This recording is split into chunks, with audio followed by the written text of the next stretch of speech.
which gives you a nice pop of airtime in the industry, is what we call it, when you lift out your seat. Oh, right. So when you get pushed out of your seat on a roller coaster, that's known as airtime. So you're experiencing zero negative G's as you get pushed out of your seat. The national insurance and minimum wage increase, it was £1 million hit to us. It's definitely one of the most challenging environments, and I think that's why you see a lot of businesses in our sector closing down. When they took those jobs, they said that they were going to be pro-business, etc. Do you feel like they've been pro-business? Thanks for watching this episode of The Business. This show is sponsored by PwC, helping you meet tomorrow's tech demands so you can compete at a speed that rewrites the rules. Discover more at pwc.co.uk. This week, we are joined by the two brothers behind the #1 theme park in the UK, Paultons Park, home, of course, to Peppa Pig World, James Mancey, Deputy Managing Director, and Lawrence Mancey, the Marketing Director. And we're going to discuss what it takes to own and operate a family business, what it takes to recruit hundreds of seasonal workers in today's economy, and how Peppa Pig became a game-changing investment. James, Lawrence, welcome to The Business. Thank you for having us. Thank you. Yeah, great to be here. Thank you so much for joining us. Now, of course, the park has been in the Mancey family now for 3 generations, and you have both worked in it probably since you were knee-high to a grasshopper. Perhaps you could both share with me one of your earliest experiences. So, Lawrence, I'll come to you first. Yeah, I think having grown up, it's a bit of a unique place to grow up. Obviously, a theme park. It's our home at the end of the day. So we spent a lot of time at Paultons growing up. Very easy for our parents to plan things like birthday parties. And some of our earliest memories are probably with all of our school friends, not really understanding really why we were having a birthday party at Paultons every single time. But it made it very easy for mum and dad to get birthday parties. And they're very popular at school, as you can imagine. I can imagine you were both very popular indeed. And how about you, James? I suppose for me, it's playing in the gardens at the park and eating ice cream. I know that might sound very cliche, but I remember being up there with our parents on one of their rare days off and just, playing around the tunnels in the middle of the gardens and eating ice cream, just having a nice time together as a family. And because that's how it started, didn't it, as a garden? So can you give us a bit of a brief kind of history? I'll do my best. So yeah, Paultons opened in 1983. It very much opened as a bird garden and tea rooms, and had a pick your own as well at the start. So it was a very small sort of family attraction, but it was really successful. And so since then, obviously, you've gone on to become, as I said in the intro, the UK's #1 theme park. So what do you think is behind that success, Lawrence? I think it's being a family there all the time, the detail that we put into the park, and we think we like to know what creates a good day out of people. They want to be relaxed, they want to be enjoying experiences with their family and making memories at the end of the day, and that's what we try and achieve at Paultons. We have a lot of rides, a big selection of rides for the whole family. Yes, Peppa Pig World is of course very important to us for that toddler market, but we've got lots of big roller coasters in our dinosaur themed area, Lost Kingdom, in Tornado Springs, our sort of 1950s Americana area. So the idea is that guests can grow up with Paultons, and they visit us when they're very, very young, and then as they grow out of Peppa, perhaps they move on to the slightly bigger rides, and we keep them visiting Paultons for a long time, which is lovely. I think that's why people have such a emotional attachment to the park, and we have generations of families now, people that visited when they were younger, and now bringing their children, their grandchildren. That's really lovely to see. Yeah, and so the association with Peppa Pig, can that be a bit of a double-edged sword? Because in some ways you want to be known for something beyond that. Of course, yeah. It is very important to us having Peppa as a business. So we try and market that very hard, obviously, and we get people here. But we often see that perhaps people that are slightly further north only see us as Peppa Pig World and that don't have that local experience and local knowledge of Paultons. So it's a bit of a double-edged sword, definitely, where we try and push our Paultons brand ahead of the Peppa brand. But Peppa being such a large IP and a large brand, that does come with some challenges, absolutely. Partnering yourself with any other brand, any IP, is a risk because you're tied together and your fates are somewhat intertwined. But back when we opened Peppa Pig World, it was opened in 2011, and Peppa it's a beautiful brand, and actually there was a lot of synergy with Paultons, with the greenery, the gardens, and those core family values. And we got to know the people behind Peppa at the time. Conversations were started. We wanted something that we could sort of hang our hat on. Mm-hmm. And it was our parents, we can't take credit for this. They took a risk. Yeah. They took a risk with it. And because it was a substantial investment at that huge point, investment. right? At the time, I think it was £6 million to build Peppa Pig World at the time. And it was a much smaller business back then, right? It must be stressed, absolutely. And, a lot of money was put on it, and as it was being built, we were building it, a lot of it ourselves, working very closely with the license holder. And Peppa was becoming a bigger brand as it was being built. We never expected what happened when we opened it.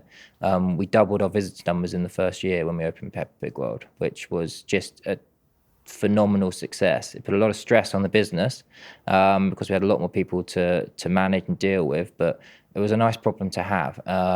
Very rare to have that sort of success with an IP or anything you do like that, to that sort of percentage. I suppose the only other comparable is Harry Potter at Universal, I think, had a similar percentage impact for them.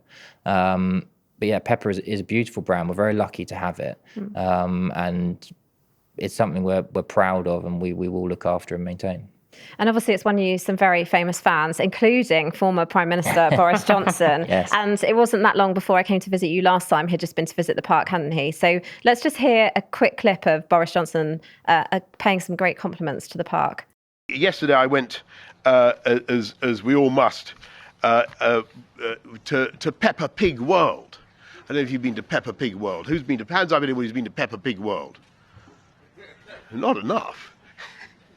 Never gets old, that clip, does it? It's always a bit surreal when you hear it, I have to say. It was definitely surreal when we saw it for the first time. Yeah, I can imagine. Can you remember what you were doing? I think I had a rare day off, which was a mistake, obviously, in marketing Always and PR. the way. But what was it like when he came to the park? And I guess it goes to a broader point. When you have like VIPs, because I'm sure he's not the only one, what do you do? Do you just increase security? I think you had secret services there, didn't you? Just like doing a sweep of the place? Yeah, we had the close protection officers. They were very discreet, obviously. And for us, any guest is the same, really. As soon as they step through the gates at Paultons, they just become another guest. Yes, some are slightly different to others. You have to make slightly different alterations to your operation. But he was fine. He was great when he was here at the park, and I think he enjoyed his day out. I know that you guys have obviously been instrumental in the new ride. Why don't you tell our listeners a little bit about it? Whose idea was it initially of the pair of you? Who wants to take the credit? I don't know. James. I don't think we can. It's hard to put a pin exactly when you come up with these ideas. Yeah, we work very closely together, and it's not. I will stress, it's not just the two of us. No. I think we have a fantastic team at the park, and we're very lucky. And a lot of influences on sort of new ride choices, new areas, and Valgard, which you're talking about, which we opened in May this year, is probably our best area yet. Paint us a picture. What's it like? Valgard is a immersive new area at Paultons. It's based all around the world of the Vikings. So there's a lot of Norse mythology and a lot of lore that we've used in the area. Things like golden apples, the tree of life, ravens, trolls. There's a lot of detail in the area. So there's two new rides. Drakon, which is our first roller coaster to go upside down at Paultons. It's quite an intimidating attraction. So you climb up a vertical lift hill, 23 meters, and then go over the top into a beyond vertical drop where you drop back on yourselves, which gives you a nice pop of airtime in the industry, is what we call it, when you lift out your seat. Oh, right. So when you get pushed out of your seat on a roller coaster, that's known as airtime. So you're experiencing zero negative Gs as you get pushed out of your seat. There's a big new restaurant in the area called the Feasting Hall, which is amazing. I think if anyone has been in there, they'll agree that it's so immersive and thematic, and we wanted the whole experience to be that sort of, you feel like you're really in that world. So going into a restaurant, getting some food should all be part of that experience. So we built that into the area as well. It's a big area, and it's definitely for that slightly older child. And so how much did this cost in terms of investment, this new area? It was a £12 million investment into the park. And it's just opened this summer? May, yes. So it opened in May. Okay, so let's talk a bit about this summer then. It's been quite hot so far. Is that a good thing for theme parks? We obviously want warm weather. But is there a thing as there is a thing too as warm? too warm. I think hospitality businesses are finding that very much this year and previous years. People want to be comfortable if they're spending all day outside. If you go to a festival or something like that and it's very hot, that is also hard work. And what about the rides themselves? Because we know, obviously, we get told all the time when there's delays on the railways, right? When it's too hot, it's because of the tracks. The tracks can't get too hot. Is it the same for roller coasters? So actually, when it's warmer, roller coasters go faster. is a fun little fact. So as a roller coaster warms up throughout the day, or if it's warmer, it will run faster around the track, which obviously can make the ride slightly more thrilling. Okay, so do you have to then work hard to make sure they don't go too fast, or is it just means they need slightly less power and you just have to adjust? No, so no more power, nothing like that. What we've got to do is the computer systems behind them. It depends on what kind of coaster you're running. If you're running a block system like the railways, if you've got a single train operation, that will take into account all of that and manage it for you. So it's perfectly safe. All of our rides, any sort of theme park attraction has so many redundancies built into it to make sure it's critically safe at all times for everyone. Yeah, because that must be something you think about, right? Fingers crossed, touch wood and all of that. Never had an accident at your park, but there have been accidents at other parks. So is that the kind of thing I can imagine that keeps you awake at night? The one thing that will bring you out in a cold sweat? Is it the prospect of an accident or not? We're very confident in our procedures. We're very confident in the people we have at the park that manage our health and safety. Our engineering team are second to none. They're fantastic. So I took us off on a bit of a diversion there, but returning to this summer, VAT was obviously slashed on theme parks as well as things like museums and zoos and other attractions from 20% to 5% during the summer holidays. And I interviewed Fiona Eastwood, CEO of Merlin, a few weeks ago. And, journalists were a bit kind of critical, a bit cynical. Is that actually going to make that much of a difference? And she said, yes, it's going to make a huge difference. Obviously, they're operating at slightly different scale to you guys. But yeah, how much of a difference will that make to you? No, I think we welcome it. For a long time, the hospitality industry has been pushing for a lower VAT rate to make us more in line with Europe, make us more competitive.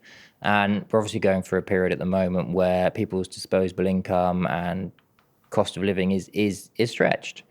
So for us to be able to offer a discount on our tickets is fantastic. It makes such a difference to people, and we're really pleased to have the opportunity to do it. We really welcome the change, and I think it's an exciting opportunity to open up our product and other products to more people this summer, and I hope lots of people can take advantage of it.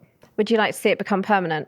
Absolutely, yeah. I of course I'm going to say that. You're not surprised. You're not surprised by that answer, are you? But yeah, I think it doesn't make us as competitive with Europe and other places. Ireland are just reducing their rate of VAT again for hospitality. Yeah, absolutely. We would 100% support that. But for the wider hospitality industry, there has never been as much pressure and challenges in running what I'd call a hospitality or leisure business as there is now. It's a very challenging and difficult thing to do, and any help we can get like that to be able to offer our product at a competitive price, but one we can also sort of run the business on, we welcome.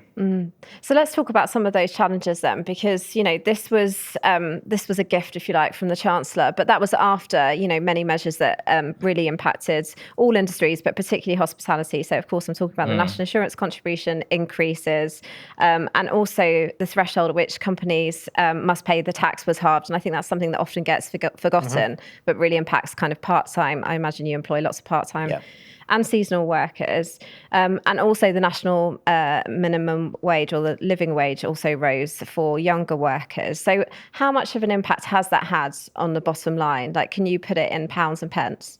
We can, yeah. It's cost us a lot more money. So the national insurance and minimum wage increase, it was £1 million hit to us. For hospitality businesses, we employ a lot of seasonal staff, a lot of younger people, and we're very proud to do so. I think it's actually quite special that we are a lot of people's first place to work, and we're able to invest in them and give them the confidence to be able to progress in their careers and in the workplace. But changes like this in legislation, which bring a lot of cost with it, that's a big sum of money. That's a huge sum of money in our operating costs, and it's hit everyone who employs people like that, it has been a challenge. Yeah, absolutely. And will it affect your profitability, or have you had to make savings elsewhere to kind of balance it out? No, it will affect our profitability 100%. We've invested in other things like solar to address our power costs and power usage and things like that. So of course, like any business, we're always looking at our costs and where we can manage them, but it's also important to us that we make sure the experience is still world class. So yes, you can make savings in places, but is that going to damage the product? there is a line where sometimes it's not wise to do it. So, for us, it's important our product is world class, is first class. So there's only so far we can go. And so on those kind of seasonal jobs then, because summer job listings are down 31%, I think, compared to last year. And lots of the trade bodies, including Hospitality UK, has warned that this kind of sharp drop in seasonal jobs will affect young people, as you say, kind of looking for their first job. And I'm sure your first jobs probably were working on the park, right? Mine was in a fish and chip shop and there you go. various other hospitality businesses. Yeah. And, it makes me feel really sad that my children might not have those same experiences because, frankly, it's too expensive to employ them. So are you managing to maintain those numbers? And just also tell me a little bit about the kind of people you employ, because I think you employ lots of people in the local area, don't you? We do, yeah. So we have about 150 full-time staff or salaried staff, and then hourly paid. It varies depending on the seasonality of the business. We peak in the summer about 750 to 800, depending on sort of availability and shifts and everything like that. So we employ a right mix of people in those hourly paid jobs, from, as I said, someone's first job, which is important, up to slightly older people who are sort of maybe retired or nearing retirement age who want another challenge. So we're proud in the number of people we employ, and we like employing people, we like investing in people, and we take great pride in the person, perhaps especially if it's the first job that comes out the other side once they've been with us for 2 or 3 seasons, perhaps as a holiday job or their first full-time sort of hourly paid job. It is really nice that we can sort of give them that first opportunity. You mentioned you worked in a fish and chip shop, and I'm sure that gave you a lot of skills that you didn't learn from school or college. And dealing with people in a face-to-face environment, having responsibility is very important. And obviously we talked about some of the big changes that have been made since Sir Keir Starmer and Rachel Reeves have been in post. When they took those jobs, they said that they were going to be pro-business, etc. Do you feel like they've been pro-business? They've definitely thrown some challenges, I think it's fair to say. And all businesses really want is stability at the end of the day. Yes. They want to know what the playing field is, and then it's not going to change necessarily a large amount in the next 4, 5, over the tenure of a government. Set the rules out. We understand how we need to operate, and then leave us to it. And we can then plan investments. We can then plan what we're doing in the future. However, we have had to adapt fairly quickly to some of the things that have come in, which as businesses, the private sector are very good at doing that. But I wouldn't say it's been necessarily straightforward. Yeah, perhaps it's not necessarily, we've touched on the extra costs that have been imposed, but there's also a lot of red tape and legislation. And Employment Rights Act, for example. Employment Rights Act and things that, some of the things in there are good, and some of the things are very challenging for businesses of our nature to adjust to, and we're waiting for a lot of the detail on that. Martin's Law is coming in as well. Again, a lot of that is very good, but that's something else. Can you explain what that is? After the Manchester attacks, it was reviewed how venues and security operations need to function to make sure that the responsibility and what venues are doing is appropriate for the people they're welcoming. But, some of that's good, but some of it is creating more work as well. So, there have been some challenges. It takes time away from planning for the future and investing, which is what, as a business is what we want to be doing. Yeah. Not saying that none of the, Martin's Law, the Employment Rights Act, as James said, there's some good things in there that we obviously will be implementing and looking at very hard. But it's just another thing, I guess. It's another burden to think about. What do your parents say about the operating environment now? Is it like the hardest time that they've seen? It's more challenging at the moment, yeah. It's definitely one of the most challenging environments. And I think that's why you see a lot of businesses in our sector closing down. I read about a bakery last night that had run for 89 years that has just sadly closed down or going into administration. So, I don't think there's ever been a more challenging time for businesses in our sector.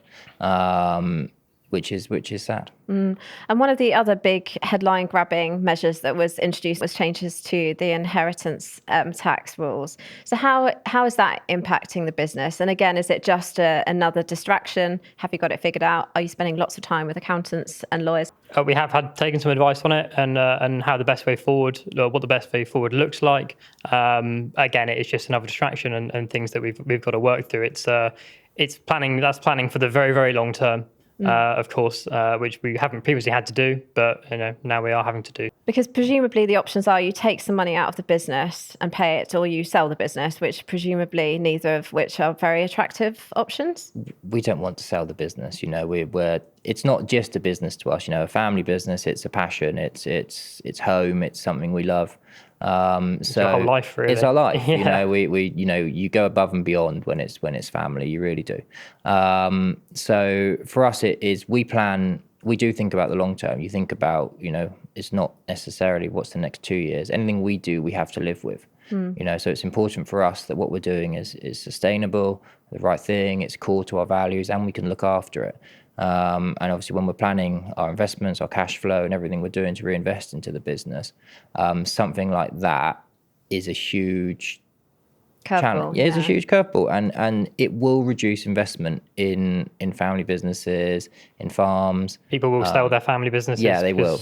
Because they can't stump up the cash to pay for the inheritance tax. There is, you can make an argument to say, why would you increase the value of your business or your asset to then pay more tax on it at what would be a very challenging time? Yeah. So there's many ways of looking at it. None of them perhaps encourage investment. Yeah, perhaps you'll be hoping that under the new leadership, perhaps some of this could be reversed, right? You never know. We saw a U-turn on some of the farmers' taxes, but let's wait and see. Andy Burnham is obviously known for this kind of so-called Manchesterism and a focus on the north. Does that concern you?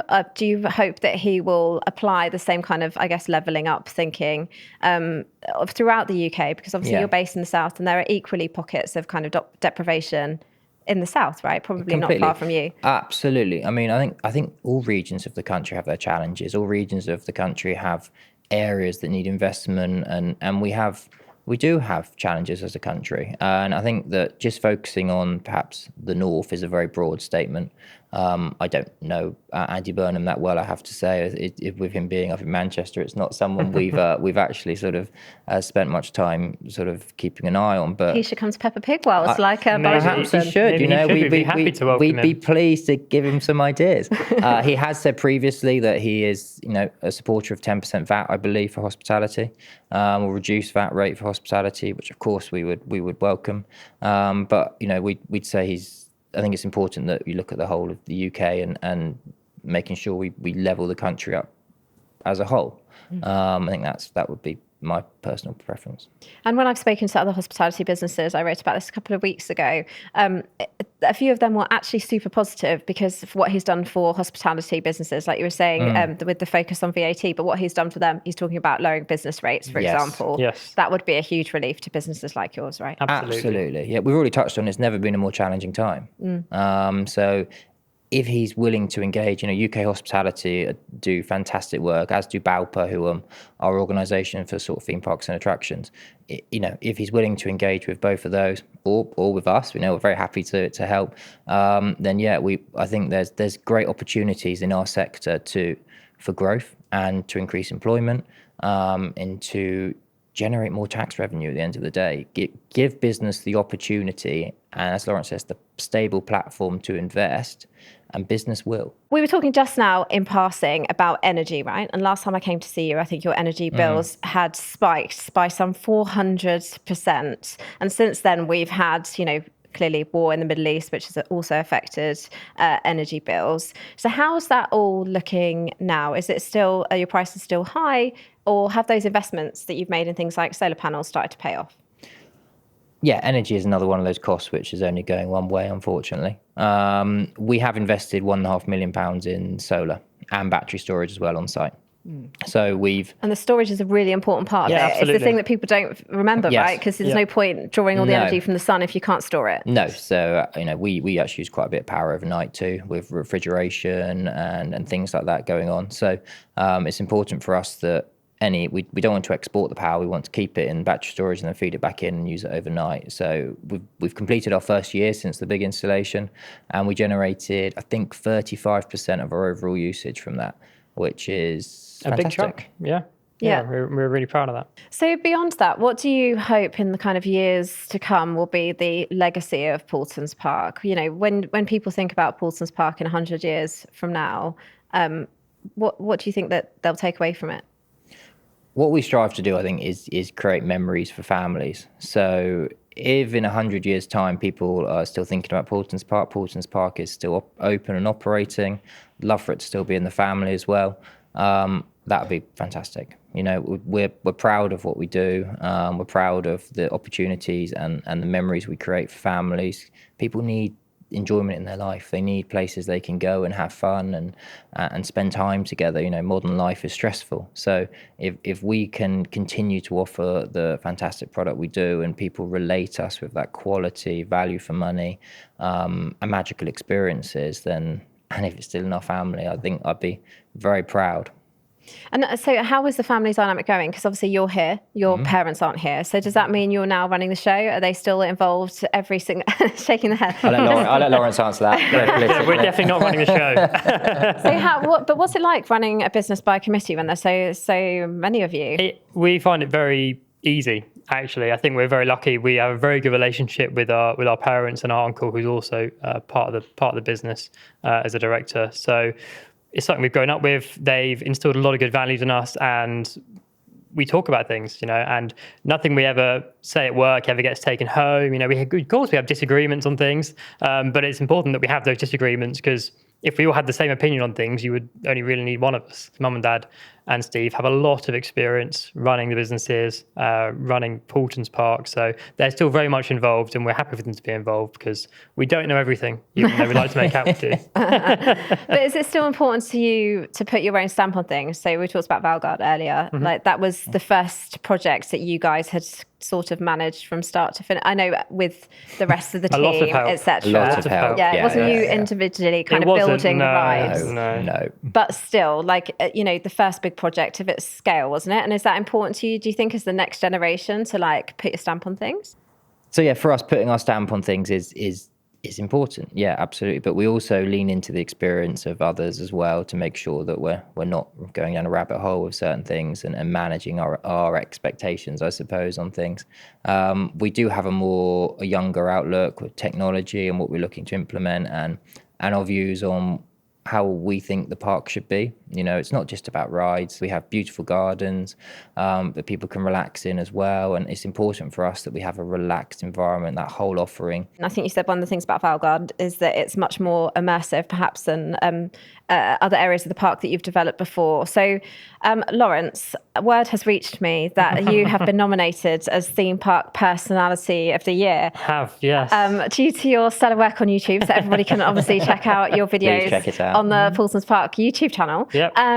So, but, you know, kind of joking aside, YouTube, social media, etc., presumably is something you can drive in a way that perhaps the previous generation wouldn't have done because the tools weren't there. Yeah, it's a really important part of our marketing mix, you know, being able to reach people in their homes and with different types of content. So the content that we do on YouTube is a lot more long form. They were construction updates for Valgard that we were doing. So it was great to bring people along that journey of how we were building the area, you know, the installation of the roller coaster, do they like that? The kind of behind the scenes? Absolutely, the behind the scenes stuff. You know, we were getting 10, 15,000 views on the videos, which was amazing. And those people are then invested in the brand, invested in the area, and hopefully want to come visit it. But we do a lot of short form, TikTok and Instagram Reels, and various other things. So it's been really nice to connect with the fans in that way, and we have a lot of loyal fans, a lot of people that love visiting Paultons, and really appreciate that they are so interested in us. The next series is just about to start. Yes, Lawrence is next, so we're opening a big new water ride next year as the second phase of Valgard. Okay. Actually, the ride starts going up next week. What's it going to do? It's the UK's first water coaster. So, yeah, absolutely. How does that differ from a flume? We will explain. So what you do, you sit in a boat. It's an 8-man boat, and you go 23 meters high. You go for a roller coaster course, and then you end with a classic log flume splash. Which obviously you get wet, and with the days in the UK we're getting now of the heat, we think it's going to be the perfect ride. We are absolutely delighted that both of you joined us here today. So James Mancey, Deputy Managing Director at Paultons Park, and Lawrence Mancey, Marketing Director. Thank you so much for joining us here today. Thank you very much. Thank you. Anna. We'll be back with you next week. If you're listening to us, remember you can see all of our videos on YouTube. Until then, goodbye.